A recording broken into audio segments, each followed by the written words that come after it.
Bonjour, moi c'est Awa Traoré, je viens du Mali et je suis à Cannes cette année pour accompagner André Diarra qui est aussi malien avec un projet de documentaire sur les manuscrits à Tombouctou qui s'appelle Renaissance.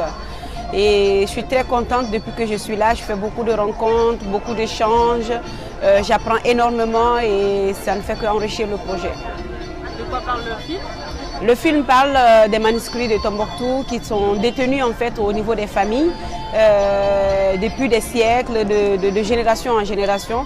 Et le réalisateur est un malien aussi qui n'a jamais eu accès à ces manuscrits, tout comme moi en tant que productrice aussi malienne.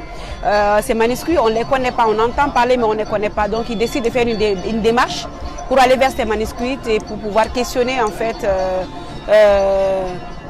ces manuscrits, pourquoi ils ne sont pas mis à la disposition vraiment du grand public malien, africain tout court, pour essayer de contribuer à la quête du savoir de tout un chacun. Qu'est-ce que tu conseillerais à un producteur africain qui cherche des financements pour un long métrage documentaire?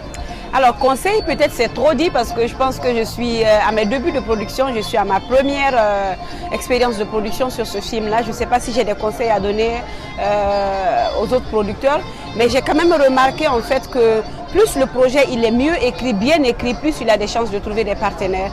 Et aussi il y a un élément, ici en venant en Cannes, j'ai compris qu'il y a un élément, un facteur très important, qui est la question de la langue de vente du projet. C'est-à-dire qu'on porte un projet aujourd'hui et on est à Cannes quand même en France, mais presque 90% des échanges c'est en anglais. Donc ce qui, alors que nous on a beaucoup appris le français, on connaît le français mieux que l'anglais. Donc je pense que si on a envie de nous relever à un certain niveau pour aller vers une certaine audience aussi, avoir une certaine ouverture par rapport à certains partenaires, je crois que ça s'impose à nous d'améliorer notre anglais et de voir carrément de la perfectionner pour qu'on puisse vraiment avoir accès aussi à ce large monde de partenaires qui malheureusement à cause de la barrière de la langue fait qu'on a du mal à aller vers.